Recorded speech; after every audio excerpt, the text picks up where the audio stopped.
All right, now it is time for the coveted Business Leaders Panel discussion. Now, I said earlier today I used that term provocative, but this is where the discussion really gets provocative. We have some amazing folks here who are going to share some fundamentals that you all need to know in here and then hopefully take out and back to action. You're going to hear from successful business executives about how to raise your professional profile, where to find advocates and allies, and what successful leaders do to stay on top of their companies. And these successful leaders know how to bring the next set of successful leaders up right behind them. This panel discussion is going to be led by our Emmy award-winning TV anchor, Steve Adubato, broadcaster, author, syndicated columnist, motivational speaker, I could go on, and really, truly good friend. Good friend, Steve, because Steve's always there for us at BIA, and we appreciate our partnership with Steve. He taught at NYU, NJIT, and the U.S. Military Academy at West Point, and has recently joined the faculty at Rowan University, as well as Seton Hall University, as a visiting professor. Steve's appeared on The Today Show, CNN, MSNBC, Fox, SiriusXM, and NPR as a media and political analyst. His newest book is entitled Lessons in Leadership, and I highly recommend that you read it, because I have, and it has great information in it. Please join me in welcoming Steve, who will introduce the panel today.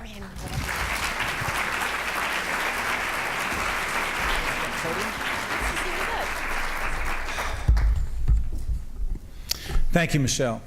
Good afternoon, everyone.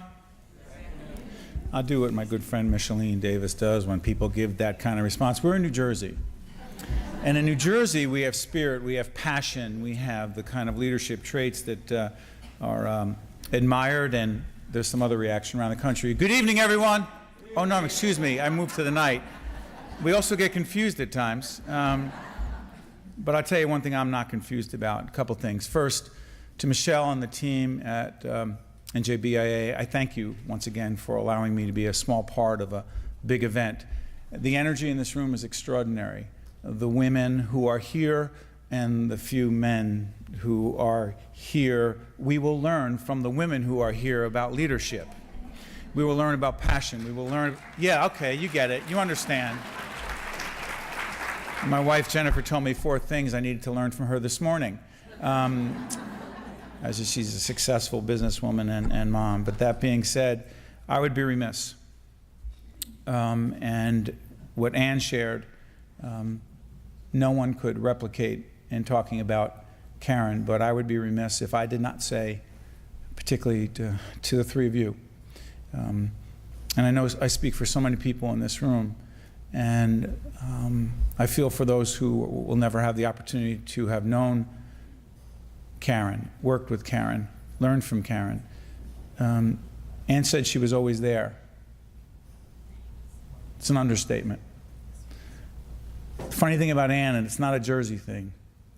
See, often in New Jersey, and I promise I'm not here to make a speech, but I need to say this. Often in New Jersey, our relationships are extremely transactional. I'm going to do for you. What are you going to do for me? It's okay.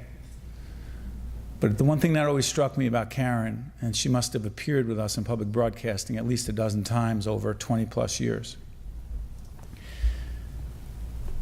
it was not transactional. It was about a relationship. Karen primarily focused on what she could do for you and what you were trying to accomplish. I often try to teach our soon-to-be 15-year-old son, a freshman at Seton Hall Prep, about empathy, about compassion.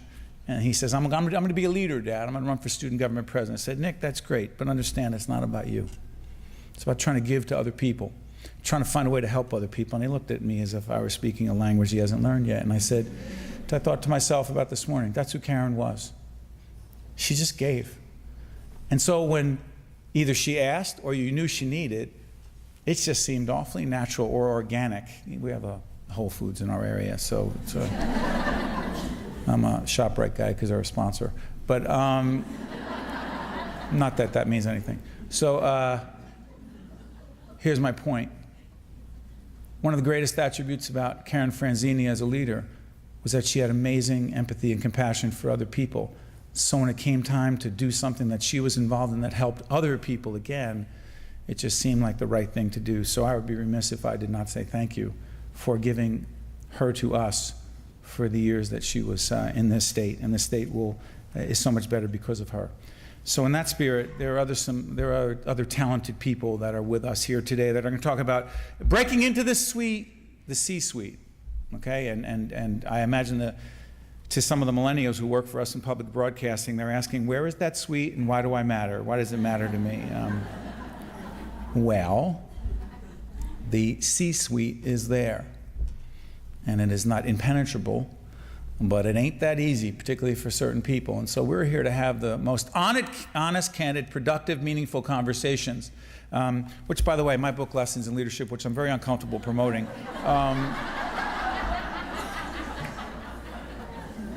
has exactly that kind of advice. And so I'm going to be giving out some free books for people who ask the most insightful questions. I actually am. And there's a package of books back there. It's some sort of prize for people who say that I'm really good.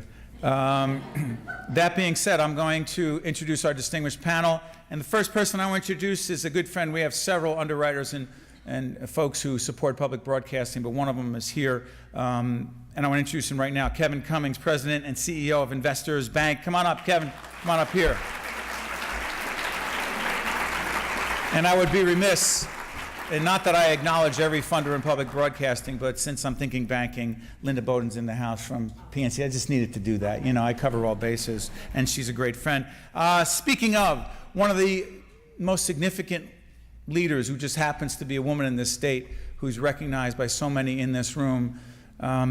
She happens to work for an organization that I've been very close to for many years, where all of our children happen to have been born out of. St. Barnabas Medical Center, but now it's just a little bit bigger, and it's called RWJBarnabas Health. I want to introduce my great friend, Michellene Davis, Executive Vice President, Corporate Affairs. Michellene?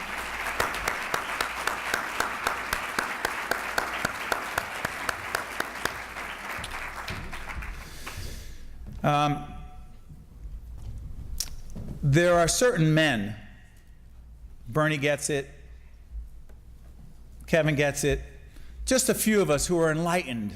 We understand the importance of women in leadership roles. And if we don't, they tell us how important they are. One of those leaders who gets it is the president of the Atlantic region of Atlantic City Electric, is Vince Maione. Vince, where's Vince? Come on up, Vince.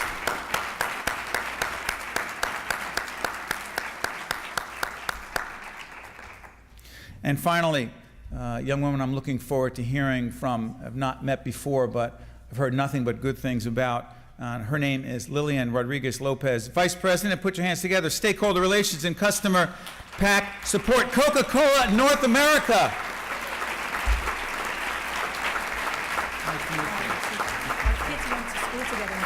Oh, is that right?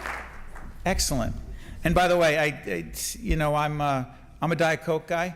I just want to share that, and I go, you have Diet Coke? There's yes, but it's Pepsi. Doesn't do it for me. I just want to say that publicly. I don't want to alienate anyone. It's, you know. So, and that's, what's that? You support that argument? Yes. So here's the thing. Let's get right into it. Breaking into the C-suite. Michellene, let's start with you. We have lots of offline conversations. We're doing it on the record right now. And by the way, if I can get a lavalier mic so I can move around the room, I should have gotten it before. I apologize.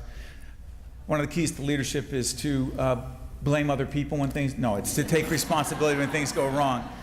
First thing I want to ask, Michellene, do you actually believe that today it is any more challenging, and if so, how is it more challenging for women to enter the C-suite than it was 5-10 years ago, and if so, make the case. That's so interesting, Steve. First of all, good afternoon, everyone. Good afternoon. See, you're already warmed up. That's exactly what we expect. Such a good topic for this afternoon. Thank you, Michelle. Thank you, NJBIA. Absolutely tremendous. I think what's really key for us to put a point in right now is really making certain that we understand that there is still reason to have this discussion, right? There is still rational reason as to why it is that this panel has this topic on this afternoon. And so is it any more difficult now as I look out and I see presidents of hospitals like Dr. Mary Ellen Klein and individuals who serve on corporate boards like Ann Estabrook, who also serves on ours. Thank you for your service. Is it any more difficult now than it was 5 or 10 years ago? I think that's interesting. I think that what's really key and important is to indicate that there's still room at the top for us to take it over. Oh, I'm sorry. Well, one second. No, hold on. Michellene, that was not the question. Oh, but it is the answer that I wish to give. But Let's talk about this, my dear beloved friend. Is it any more difficult, was your question, correct? Yes, but you say it's not just getting in, it's taking over? Well, this is what I will say to you, right? That what every study shows, right, what every report reveals is the fact that having women in that C-suite, around that table, with a voice in that room is better for that business. Better? Better. Kevin's shaking his head, but how's it better? Oh my goodness. So Steve, you know that in addition to working at the state's most wonderful healthcare system, tell Barry I said that. Look at you, I love it. That we also serve as the president of the Executive Women of New Jersey. That association that everyone else in here should also be a proud member of. We'll work on that. But also, what that particular entity does is the fact that it strives in working with other variable partners like NJBIA to ensure that we are creating a conversation in the state of New Jersey about the effervescent need to ensure that we are escalating women up through the ranks and into the C-suite. And then, my friend, yes, indeed, and then to that corporate board level. And there's nothing wrong with having CFOs and CMOs, but it's important that we have CEOs too. Will there be a place for some of us later? Just checking. We're thinking about it. I'm joking. Of course. Listen, the way in which I usually start this conversation, Steve, is by saying to the men in the room, the brave, relentless souls who are in the room, whether or not they are fathers. And if, in fact, they are fathers, whether or not they are fathers of daughters. And so I want to make certain that we are starting this conversation in a way which ensures that everyone understands that there's more than enough at the top for all of us to share, that it is not about a colleague taking anything away from another colleague. Rather, it's about preserving the space so that every colleague has a voice. That is Well all. said. Let's hear it from Michellene. So Kevin, I got to ask you. I am not even going to ask you to respond to what Michellene said, but I will do this. From your experience as leader, and you and I have had many conversations about leadership, the keys to breaking into the C-suite in your place and in the industry for women, a couple of the valuable keys for people are? Competency, good character, hard work, continue to change, be a continuous learner, a good listener. It's all it's the same for everyone. So, whether it's a woman, someone of diversity, we need to open it up, be a picture of our society. In New Jersey, it's the most diverse place in the world. It's good for business to have an environment where everyone can be the best version of themselves. One quick thing. Lillian, do you believe it is any different? Kevin was saying, hey, listen, talent's talent, and talent will rise to the top, and we're looking for talented leaders, room in the C-suite. Do you believe there is any difference in this regard for minority women versus non-minority women when breaking into it? Do you believe there is, and if so, what would that be? Hi, everybody. Thank you for having me here. I think there is a difference, and I think there's a fundamental difference, and I'm not even going to address sort of the multicultural piece yet. I have lots of experience working in all three sectors. I worked in government, I worked in nonprofit, and now back to corporate, and I can tell you the environments are very, very similar. Here's the difference. The difference is about access and sponsorship, and the ability to build those relationships and be in the room where you can show your competency, your skill set, your leadership, and the right attitude. And so there is a difference because we don't have that access. You're not always invited to the meetings. You're not part of those conversations. Quite frankly, what's your name, sir, again? Vince? Vince and I don't go to the bathroom together, where as he's walking out, I go, hey, Vince, hold on a minute. I've got an idea that I want to share with you. And so you've got to have those places where you can have not only the conversation, but where you're able to show your talents and your value. And that's why I think that you still have some differences and you do have a schism, because you have to be able to have the opportunity to be able to illustrate all of those behaviors and all of those talents. Lillian, I got the whole men's room thing. I need to understand. The golf course, how's that? What? The men's room, the golf course. Steve's about to get out of his skin. I'll give you He's another about to get one, out of his Steve, skin. where, because I know it happens, the bar. That's where leadership happens. That's where mentorship happens, at the bar, outside the men's room, women's room. That's where succession might happen. But how about if there are leaders, They're male just- leaders who are looking to create opportunities to mentor women, minority women, non-minority women?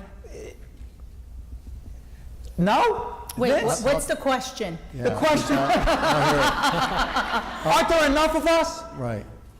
Aren't there enough of us? See, obviously I'm playing devil's advocate. No, but I want to hear what this question Here's is. the question. Let me, You seem to be saying, and Michellene, I saw her nodding. I've known her long enough to know that that means she's on board, to some extent, that a lot of this is about mentorship, coaching, sponsorship, and that people who look like each other there's a kindred spirit. They wind up mentoring and coaching those like them, and there are not enough of them, so it's a catch-22. They've actually done studies on that, and some of the practices are not practices that are focused on exclusion. You don't go out of your way to exclude people, but there's not enough inclusion. Got it. So people do gravitate towards people that look, sound, and are just like them. That's why sometimes when you have those diverse hiring panels where you have 4 people and you'll bring in 1 woman, well, if the other 3 people are all men, it's like, well, we liked her, but they don't relate as well. You don't sit in the conversation and start bartering around. No, let me explain to you that perspective. But or isn't this talent, sorry for perspective. interrupting, isn't talent, Vince? Okay, go ahead. this is And Vince, now she knows your name. Yeah. Now she knows your name. Hey, Vince. I'm good. By the way, that's Kevin. He'll be on board in a second. Go ahead. I couldn't see. I want to thank NJBIA, Michelle, for inviting me on this panel. And, We had a Kevin, I pre-call. know We said how happy we were to Just have be glad you. you're not up Kevin there. and I are a little outnumbered. Hopefully we won't get stoned after we leave here. No, we're good. So, let me like point out what Lillian's saying. I would agree. She's right. As a male perspective, and I think it's a human nature perspective. Yeah. We gravitate to people similar to us. We all do. No matter who you are, no matter where you are, what walk of life, as a human being, as a human trait, we gravitate to people that are similar to us. So it's about a mindset. It's about anybody's mindset. Whether you could be the female CEO or the male CEO, if you don't have the mindset to be inclusive, to look at those people, and sometimes it has to be forced. We have a program in our organization, Lancaster Electric, Exelon. We're an Exelon organization, where we have a panel that's a diverse panel. We don't do any interviews without having a diverse panel of interviewers looking at that candidate. So there isn't that myopic view. Yeah. We have 3 males or 3 females or 3 minorities. How do you break it up? What's it look like? The panel. The panel is usually made up of a male or female, at least a male and a female and a minority. Either 2 or 3 people, minimum of 2. We like to have 3. What do you think and you get out of HR that? is not even in the room. What do you think you get out of that, Vince? That you get a different perspective. You're not myopic on who you're looking at. You're not in that, well, I didn't walk into the bathroom and saw Joe, so we talked about the next position that he might Right. get, and I didn't see Mary because, I don't see her at the golf Even club. at the C-suite level, really? Absolutely. It's about relationship. Life is about relationships. Agreed, but aren't there more and more women serving and getting a seat within the C-suite, I can't say that, the C-suite than ever before, Kevin? Oh, for sure, we made progress, but it's a journey, and we need to improve, and it's a continuous journey. I think I started at KPMG 40 years ago in a class of 26 people. There were 2 women. 2. Yeah. In 2003, I ran the Northeast recruiting program, and 52% were women. hired in the New York office. So when you think of the progress that we've made, it's been unbelievable over the period of time. But we have a long way to go. Look at corporate boards. I mean, that's the golf club scenario, and it's being Disproportionately mindful. white and male and middle-aged and older. Exactly, and being mindful of the process, and it's just being open and create opportunities for people across the board. Create. How do you do it? Well, we have a program. It's called Women Opportunities Through Networking, Empowerment, and Nurturing, and it's a mentoring program. It was started by a head of HR who reports up to executive management. 2 of 9 of our top C-suite type individuals are women.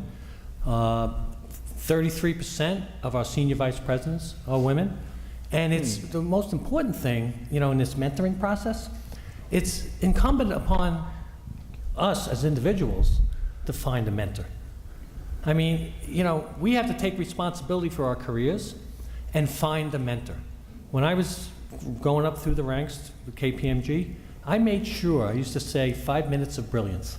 I made sure I knew the 5, top partners, and I had, experiences with them over a period of time of my career when I was on the partner track. Did you work it strategically? You had to, yeah. It's a plan. And you have to look at where you want to be. Take a picture of the future. Where do you want to be in 5 years? Where do you want to enhance your education in every area of your life?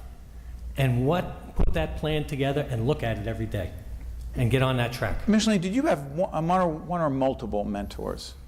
I have what I refer to as a personal board of directors, right? Because this is a serious thing. And there are about 5 of them. Consistently over time? Consistently over time. I have had other individuals who have served as sponsor, because, right, sponsor, coach, mentors are different categories, and so it's important to understand that as well.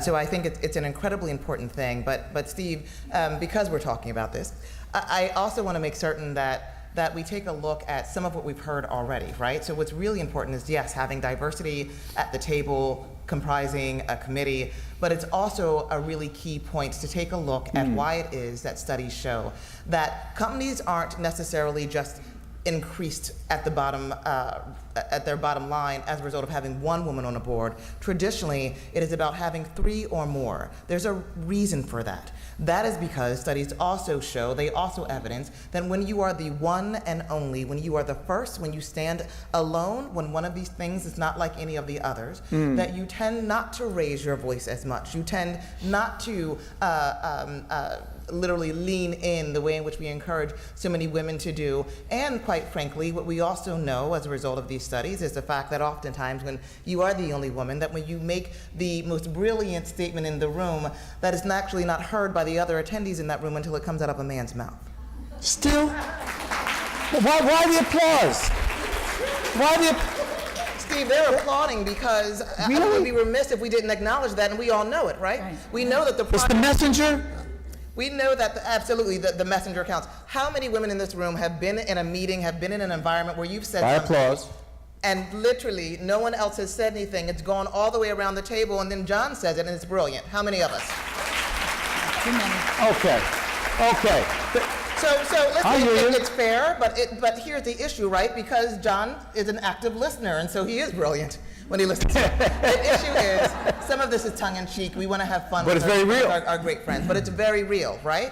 And so literally, we've also seen how, i.e. in the last presidential administration, the women in that White House literally came up with a mechanism where they would literally almost glorify what the other woman said. So if Jill said something in the meeting, then Sally and Amy in that meeting would say, well, to Jill's point, as Jill stated earlier, so that when John said it, no one could say that it was brand new. Right? Was that planned? And yes, it was called amplification. How many of us know about the amplification process? Absolutely. Wow. So I love what Kevin has just shared with us, because I believe in mentorship so incredibly much. And as a result of that, I get asked a great deal. I now like to reassign individuals across the globe to make certain that there's enough of that going around. Because one of the other things that happens is that when you are the first or the only, I was the first woman and the first person of color to ever become executive vice president, in RWJBH history when it was just Barnabas Health, right? So That's we're only right. 150 years old. So what happens is you become really sort of that emblem for so many others, that in order to be fair in a mentorship opportunity, I need to be able to give you that full 5 minutes. And so it's really a key important element that we also have a very clear, candid, and truthful discussion today about the fact that oftentimes women will do the same thing. They will attempt to have mentors, right, throughout their organizations. And I won't say that they're rebuffed. It's just not nearly as welcome. By other women.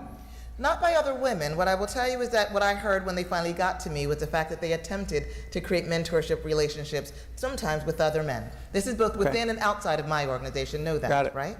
Because I think that there is this inclination towards whether or not we share something in common.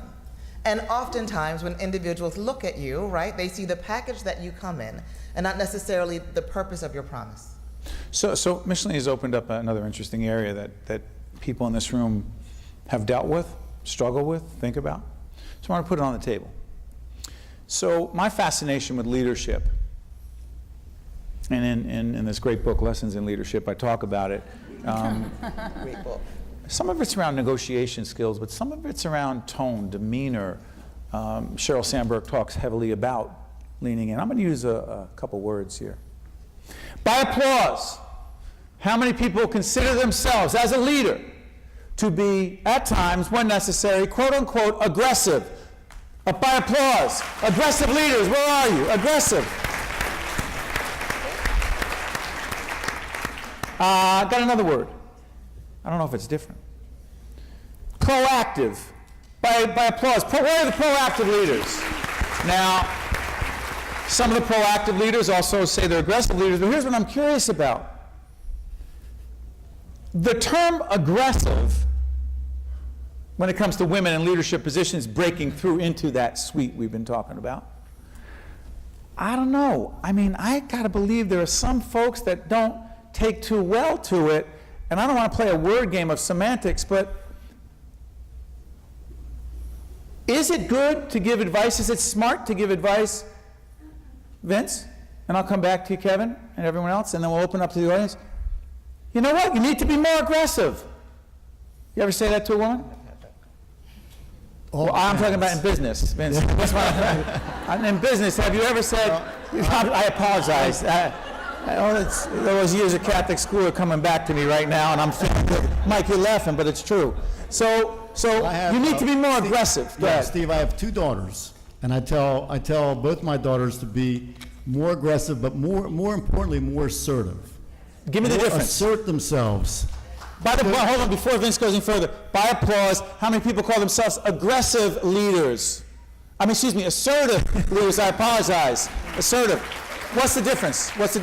Assertive is someone who really engages. Like Michellene says, if you don't engage, you don't engage in what's going on, or if you're going to be passive as a male or a female or whoever you are, you're not going to be heard, you're not going to be respected, and everyone's going to dismiss you. And if you continue not being assertive in the many meetings you belong to, then people are going to question your value. So you need to be assertive. You have a brain, you have a philosophy, you have an opinion. Everyone needs to assert their opinions, and else you don't get what you don't ask for, and you don't get a decision or a change unless you can cogently address and assert your opinion no matter where you are, whether you're at home or whether you're in an office or whether you're in a boardroom. People have to know that you're there, so you have to be able to come up with a thoughtful idea about the decision or the topic that's discussed. And express it. And express it. Without that, you're going to be ignored. Lillian, let me ask you, do you believe there's a big difference between this assertive versus aggressive / proactive thing, and is it all a question of semantics? No, I was sitting here listening to Vince, my new best friend, and I'm thinking, and he's right, but here's the distinction. I have been in many rooms with lots of different folks, and you talked about sort of your career and being the executive vice president for South African. I am the highest ranking Latina at Coca-Cola, not Coca-Cola New Jersey, not Coca-Cola North America. You mean the big Coca-Cola? The big, the Not the Coca-Cola Jersey Coca-Cola. Right. Okay. No, and the reason I'm saying, yeah, because that's the good news and the bad news. I am the highest ranking Latina at Coca-Cola North America. I have sat in many rooms, and someone can say the same exact thing that I said, and I'm not talking about the idea and saying, oh my God, take the approach, take the passion, say it, and they will say, oh my God, that guy's assertive, he's such a go-getter, he goes after it. Oh my God, Lillian was so aggressive in that conversation. Same style? Same style? Same demeanor, same sound. What? Absolutely the same, just the way you're being aggressive now, Steve. What? And they will say, Steve is such an assertive, amazing moderator, and oh my God, Lillian was so aggressive, she went after those panelists. And you're gonna applaud that? You're gonna applaud that? Michelle, hold on, Listen, Michelle. Steve. This is not what I signed up for, Michelle Securco. Go ahead. But Steve, what I want to say to you is, because this is the good thing about this, to thy own self be true. Right. I own who I am, and I own my behavior. And I have colleagues here, Donna, they're wonderful, and I will say, I was aggressive.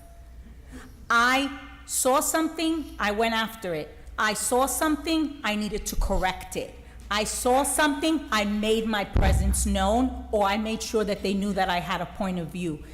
If people want to read it a certain way, then that's fine. Because what you have to realize too is, yes, you want to own your behavior. And sometimes I'll go into a meeting, and it'll be a really important meeting, and I'll say, this is the tone and the tenor that I have to have in this meeting because of who I'm with and how they hear. So you have to understand that you bring someone to that meeting, to that conversation, to that room, but people also have their own lenses. You got to know your audience, don't you? Yeah, you gotta know your audience. Kevin, Lillian was saying some fascinating things about style, demeanor, and how it's potentially interpreted one way if it is a man, John, and another way if it is Lillian. Same message, same tone, same, pretty much, demeanor, sitting in the same way, body language similar.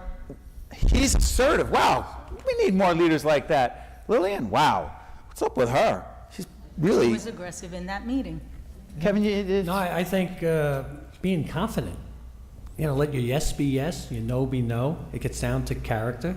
Granted, there are biases, but you have to overcome them. You know, life's a journey, and we can't, we have to overcome. Like, I grew up in Jersey City.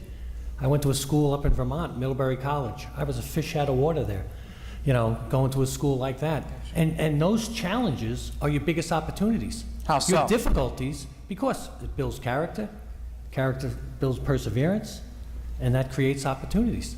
Your failures, these challenges that you have now, are your biggest opportunities.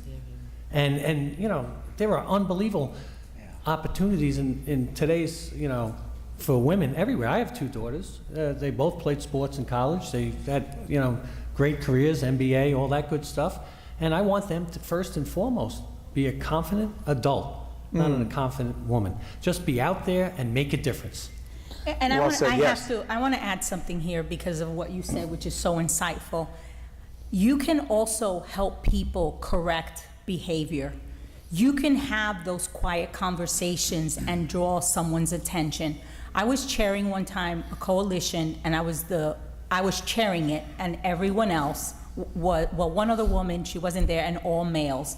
And I had the situation that you described where I said something, and it was like, and then someone else repeated it, and they were, oh my God, Alex, that was such a great idea, you're so right. And I took my colleagues when we left the room, and I said, you know something, that was amazing. I didn't even see Alex's mouth moving when I was talking. And they said, what are you talking about? I said the same exact thing, and you didn't respond.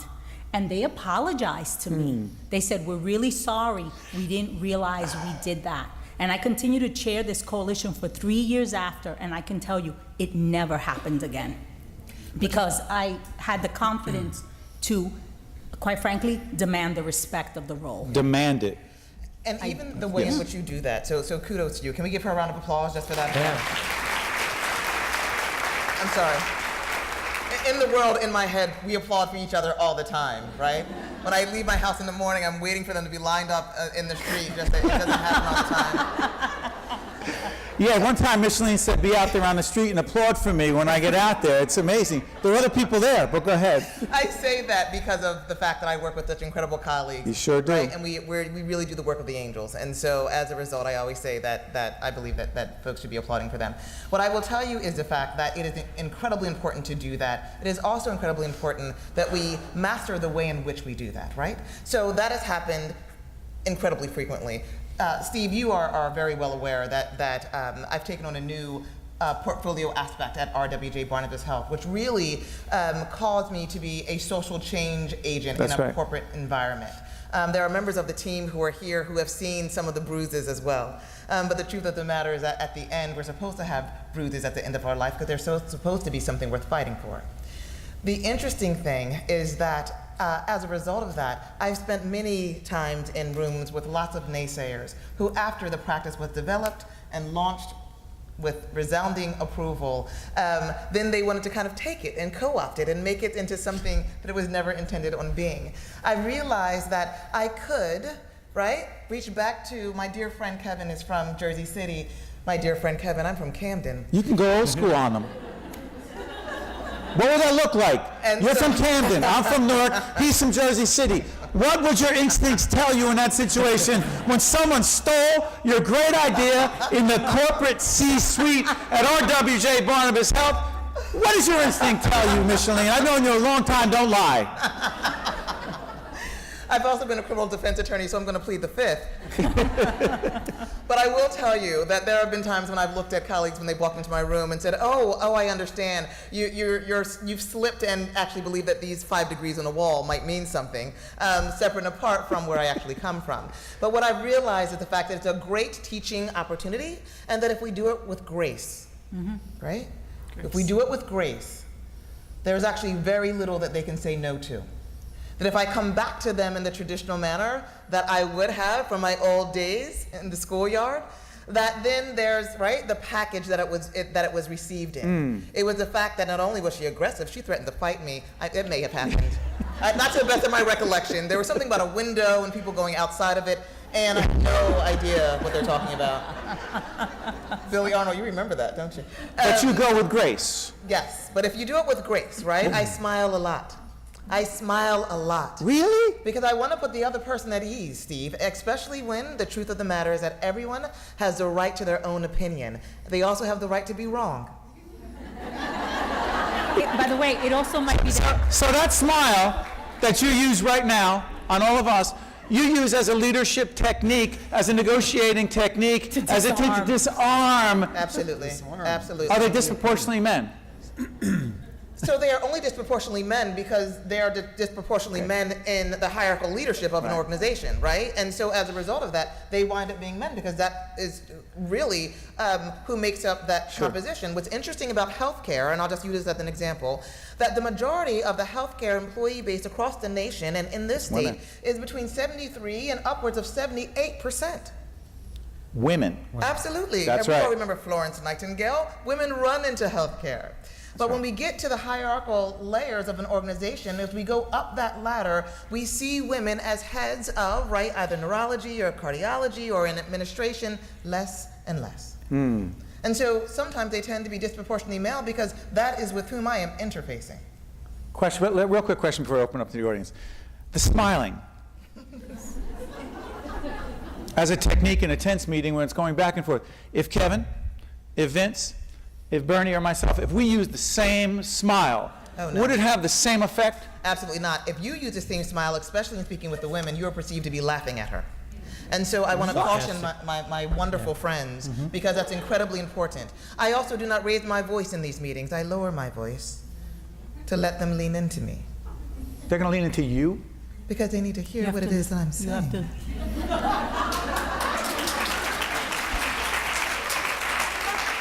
But you raised your hand and said you were one of the aggressive, at times, women leaders, and then you're lowering your voice. What I will tell you is that I have heard that about myself. That, right, that others can say, Mary Yelling, that's with a laugh that hard. I will tell you that I don't think that I'm that way at all. I'm not going to look at my direct team members. What I will tell you is, actually, I try to be very kind, right? I try to truly embrace, right, compassionate leadership and kind management. And I try to do that not just right down the path, right, but also across. And I think that that is something that is missing a great deal. And folks, I've heard it said to me that, right, I'm supposed to have very sharp elbows. I laughed at that because they haven't even begun to see a sharp elbow. It's relative. Oh my goodness, absolutely. Look, can we open it up? Questions, comments? Who can say, as a woman who happens to be in a leadership position, or a leader who happens to be a woman moving up, wanting to move in, and as was said before, potentially take over? That being said, who can say, you know what, the number one leadership trait that I've learned so far that's been very effective, that I would want to share with all my beautiful, talented sisters in the room and some of the extraordinarily enlightened men who are here today, the number one leadership trait that you want to share that will help you break in, break through would be, you know what, I see you and you have no desire to jump in. You have no desire to lean in, which is why I'm going to ask you, what's your first name? Sarah, why don't you stand up? Let's hear it for Sarah. This is what I do. I'm sorry, this is what I do. Sarah, who do you work with? I work for Holman, Frenier, Allison. We are a CPA firm. Okay. And the number one leadership trait that you have learned that would help all of your friends in this room would be? To me, I am maybe a little too passive, but listening. Listening is huge. Listening and understanding the other side, what they're feeling, what they're motivated by, and then thinking and reacting. Have you been told in some of your coaching that you need to be more assertive? Yes. And so me putting this microphone in your face in front of 300 people is like about the worst thing that could have happened. You're like, I'm minding my business, taking a few notes, and this very aggressive, thank you, Lillian, moderator comes up to me like, you didn't expect that, you don't want it, but you know what? You got up and did this, so how's it feel right now? Feels good, and I can't wait to read your book. That's what I've been thinking. Thank you. I mean, not just a good listener, but incredibly insightful. I mean, who's somebody else? I promise, I'm managing time. Put your hand up. You've got something right here at the same. Oh, question. Okay, or a question. Excuse me. Yes. Who are you? My name is Ashley Penn. I work for PBF Energy. I just have a question, kind of going back to earlier in your talk. We're talking about purposeful inclusion as opposed to subconscious exclusion. Mm-hmm. You all get the message. We all get the message. How do we get that message to our managers who are primarily male that are not at this forum or who are not attending forums like these? Good one. Well, Vince, take I it. would say- And Kevin, jump in. I would say you have to have a one-on-one conversation. I tell people you have to be able to speak one-on-one, close the door, get that person in the room, and if you can have a candid conversation with that person, then you know that person's open enough to listen to what you have to say. If you have a manager or a leader, no matter who they are, that's closed-minded, it's not going to listen, you have bigger problems. I would always say, if you're in an organization where people don't listen to you, I would question why you're even there. But if you can have a candid conversation with someone, you have to be one-on-one, have that candid conversation, then you'll tell the character of that person whether they're really sincere about what they want to make a change. Real quick follow-up on this. You say one-on-one, and I'm not going to open up this Pandora's box, which we can't close, Michelle. So much of the communication today is not face-to-face. It is not one-on-one. It is via email, text message, and God knows what other system we're using to communicate with each other. Kevin, how important is it that face-to-face conversation, sometimes hard conversation, right, with a person who matters in your life, but you need to be assertive, aggressive, I don't care what word you use, to get FaceTime. Go ahead. It's so important to FaceTime. I mean, I've walked across the office and talked to people that were sending emails 2 offices away from each other, Go walk 20 feet and talk it out and solve the issue. But one of the things, you have to find, the person, your direct supervisor or mentee, whatever, mentor, and if he or she is an early person, get in early one day and get that quiet time when they're not distracted. If it's late in the day or a lunch, ask, hey, can I grab lunch down the cafeteria with you? So you have to manage it and see what type of individual you're dealing with, and then get on their track and look for those opportunities. I used to call it, ask a question you know the answer to already. find someone, a senior partner in the CPA firm, whatever, and then ask a question that you know the answer to. Why would that help? Well, you go in and you look like you're half intelligent, and you ask the question, you have a discussion, and I used to call it the 5 minutes of brilliance. You just show them. You don't want to be there 15 minutes because they might think you don't know what you're talking about. Okay. But if you're there for 5 minutes, you can cover it. Is this a Jersey City thing? Hey, you gotta. It's like working the room. No, it's You know, called male when you go to manipulation. something like Keep it moving. yeah, and Keep you it have to moving. have a That plan. is. I mean, and look for those opportunities to show what you have to offer that person. Because let's face it, it's Yeah. business, and we have to, all be the best that we can be, and move the rock up the hill. One quick point on Kevin's point, I promise I'll keep it going. I know we're managing time. One of the things I talk about in Lessons in Leadership, in all seriousness, is that great leaders understand the importance of getting comfortable with being uncomfortable. Now, I know that sounds weird, right? No, that's profound. So, well, thank Profound, you. because then people, that's the sake of being self-aware. If you're with a person who's not self-aware, they're not going to get it. You're going to be just talking to a blank wall. But Vince, there's a little bit, let me tweak this a little bit. Talk about women, talk leadership, breaking through, C-suite. People often say to me in my one-on-one leadership coaching, I'm not comfortable making that presentation, so therefore I hang back and let so-and-so do it. You're not comfortable? Okay. So why don't we do this? You tell me where you want to be. You tell me you want to be in the C-suite. You want to tell me that you want to be a leader in the company, but you're comfortable where you are. I say, okay. So now our job is to get you comfortable with being uncomfortable, but I'm uncomfortable. They keep repeating it, and here's my point. If you stay where you are comfortable, you will stay where you are. And so my advice to you, if anything else, is to find situations where you are in fact uncomfortable, work through it, get coached, get feedback, try it again. I guarantee you this. You may never get to the point where you're totally comfortable, but you'll be a lot less uncomfortable, more confident, because there is no other way.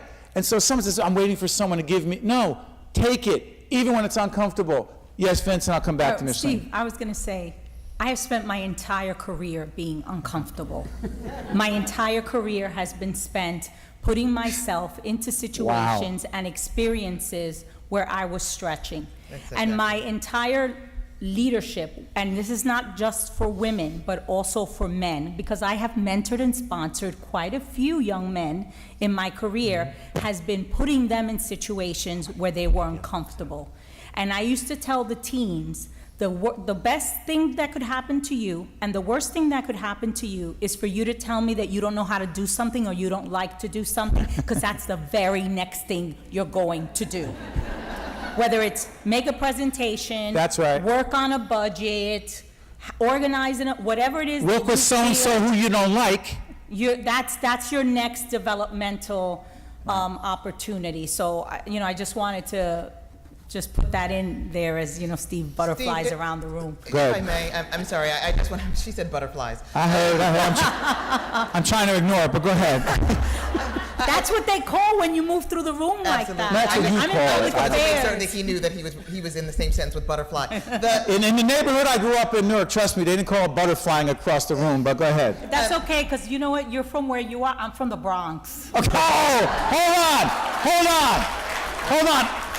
You want to That way you're a step away talk from. about showing No, up? you're a step away from Benny from the Bronx. But hold on one second. But Steve, that's important. That's important. So Why is Jersey that? City, right? The Newark, Bronx? Camden, the Bronx. Bronx. Are you looking at this? Vince? What do you see? What do you see? I grew up in Italy.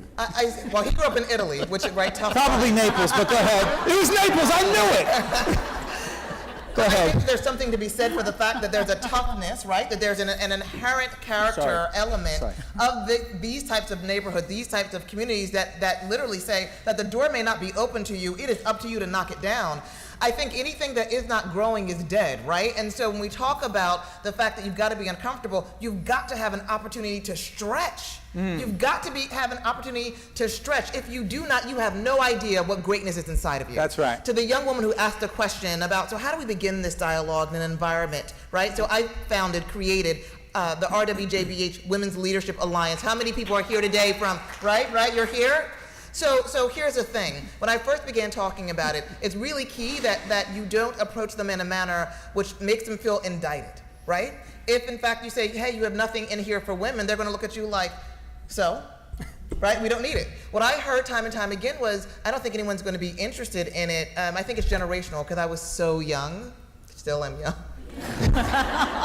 Oh my Not so much. But as a result of that, right, it was important that you use phraseology that says, let me do this for you, right? I want to make certain that individuals do not see the absence of a program, of an initiative, of a space carved out to promote women in leadership, because I don't want them to think something about your leadership that is not true. Right. You've got to make certain that you make it about them. Everyone has an ego, right? If feeding that ego helps us to create a space where other women are able to come through that door, then so be it. But you also, you know what, Michelle? Got a But you couple also minutes have to left. be- Go ahead. You have to be present. Oh, sure. I mean, I have people sometimes that say, well, I don't know what happened. Like, I heard that they're working on this, and why didn't I get asked? Well, guess what? My career came as a result, and I know it's unpopular to say, but I was present. I was that person who would be listening and trying to learn and going back to my boss, whether they were female or male, and saying, I noticed in the meeting you shifted gears, or you went in a different direction. Or quite frankly, sometimes I was there, and I'm not saying that you don't have work-life balance. I know those days are gone. Trust me, I know they're gone. You have to have work-life balance. But I was not watching the clock. Right. Because sometimes the choice assignment, the difficult situation or that initiative, believe it or not, it came at 5:05. Right. And guess what? I was there. So was it my talent? No, it was their desperation. Who's here? Oh, Lillian, come on, come here. You were there. You were present. But be hungry, right? I was You Be there. right? Be hungry. That's but what right. I heard from you was the fact that you're willing to do that, right? Jump You're in. willing to, right? Right. So we're already talking to someone who has an innate pull to be a leader in this space. I'm just saying right? to her, show your hunger. Oh, Like That's I right. showed my hunger. Absolutely. I showed that I was Absolutely. accessible, I wanted to work. And engage. And I was, yeah. Right. And I was, Respectfully, that's true. I need to say this for men and women. By the way, it's for those who don't know the geography. Vince said his family's from Naples. That is literally the Newark of Italy. I just want to clarify. I've been there enough times and going back again next month. I feel very comfortable there. That being said, I want to do this because time is limited. I have 5 books that I'm giving out for free. You, Sarah, get this for stepping up, okay? You, Ashley, okay? I got 3 other books, so I'm going to wrap it up this way. Who's got one other great leadership trait that you want to share with, or you have a great question? Either one. God, grab another book. What's your name? What is it? Yuri. Okay. You have a great Jersey accent, I can tell already. I'm going to get someone on that side of the room. Yuri, talk to us. Thank you so much. My name is Yuri Gomez, and I work for Johnson & Johnson. So Robert Wood Johnson Barnabas is one of the big healthcare partners that we have. And it's wonderful to be hearing from all of you, Coca-Cola and all of you. So my question from a big organization as J&J, you mentioned before about the need to have mentors, coaches, and sponsors. Johnson & Johnson internally, we also have a lot of meetings, and we usually talk about that. But I find it particularly difficult to have the specific strategies to differentiate into how you approach your mentors, sponsors. I mean, how to really find the sponsors, because I think when we talk about how to really penetrate the C-suite, I think that the key leader who can make a true difference is sponsors. Because I have great mentors, and I continue to listen to the same things. And as much as I practice and put things to work and show my hunger for leadership, I think if you don't have that sponsor, Do you have it's one? No, I don't. I was sensing you didn't. So ask that question very clearly, concisely. What do you want to know right now? What is the key strategy to really have those sponsors help you and support you?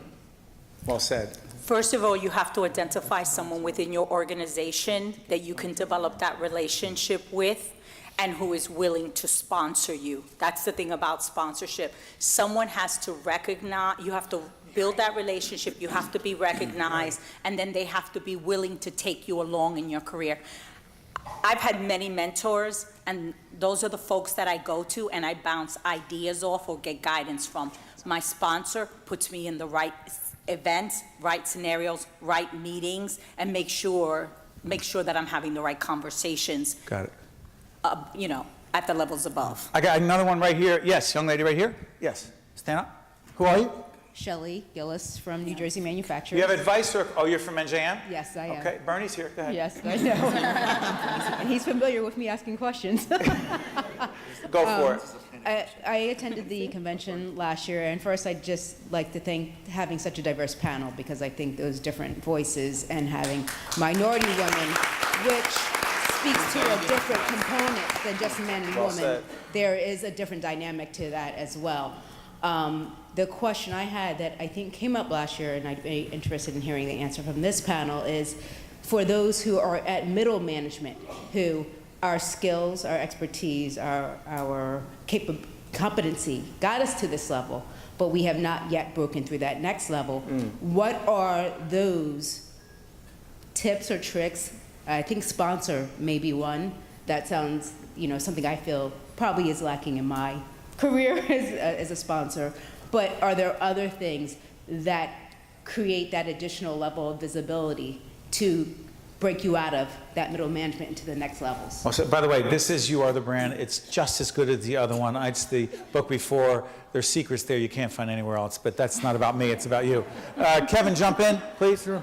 You know, I think it's a value proposition. Like, when you're going up through the ranks, through management, middle management, your direct reports, or the people that you report to, how can you make their lives easier? And what can you bring to the table to almost do their job? Like, you always want to do the next job ahead of you, and try to gain that responsibility, gain those competencies to do that next job. And it might be going back to school, you know, and then, you know, talking with that sponsor, should I go back to school? So, one second, Kevin, sorry for interrupting. Sometimes I've seen women, and men, but more women in this case, take a step back, go to school, and some have to deal with the questions because, wow, you're juggling so many things. Do I go full-time? Do I go part-time? If a woman goes full-time to get her master's degree in business or some area that is relevant here, do you think that that woman takes any certain risks that a man does not take because she took that time away to go full-time and get her master's? Do you think it's any different? Well, my daughter worked 3 years at the bank and took 2 years off and went to UNC and got a better job. So I think, you know, it's certainly a great opportunity.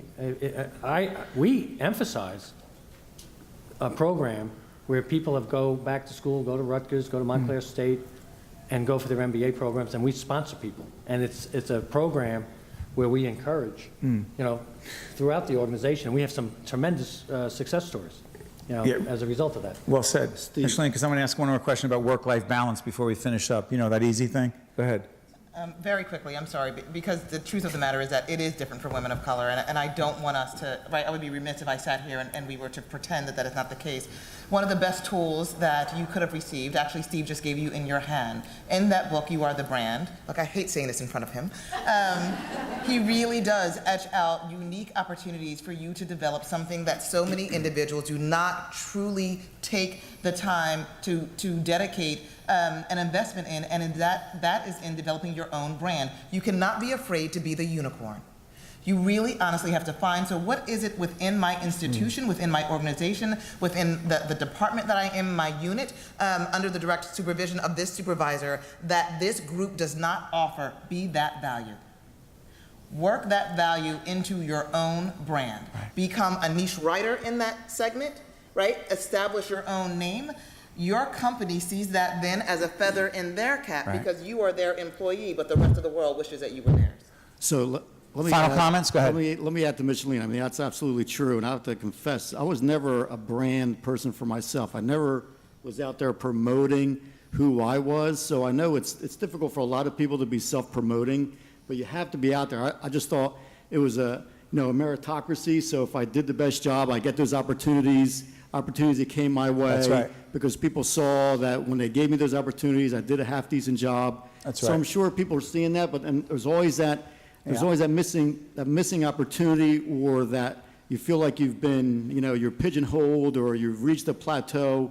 But you have to be self-promoting. You have to be able to demonstrate to people who you are, what you're worthy of, but you have to be able to deliver as well. So it's not that Sure. you're given those opportunities, and because you're given opportunities, you're going to the next step. No, I hear you, Vincent. My final comment is this. People confuse very often when I'm coaching. I don't like to brag. I don't want to brag. I say, no, I'm not talking about bragging. What you're talking about is what your contribution is to the organization and making it clear that you're confident about that. And let me tell you something. You can overcome it. You can overcome that philosophy. And I know that we're tight on time, and I'll finish up, Michelle, on this. I used to never want to talk about myself in public. I used to be shy and retire. That's not true. So, but you can overcome it. You can overcome it. You can talk about your book. You can talk about the fact that you believe there's value in what you have to offer, because if you don't believe it, nobody else will. So trust me, I was shy, retiring, humble, insecure in so many ways, and now I'm being called aggressive by one of the leaders at Coca-Cola, and I still love Diet Coke. And I love RWJBarnabas Health, and Vince, and you, and Kevin. I want to thank all of you. I know you have something else to say. Go ahead, say it before we applaud. Because this is what men do. This is what men do. I did not call him aggressive. I used an example to point up to the distinctions. But I do have some parting thoughts. Go ahead. The people in the C-suite get into it because they have a niche, they have a particular experience, and they use it to leverage it.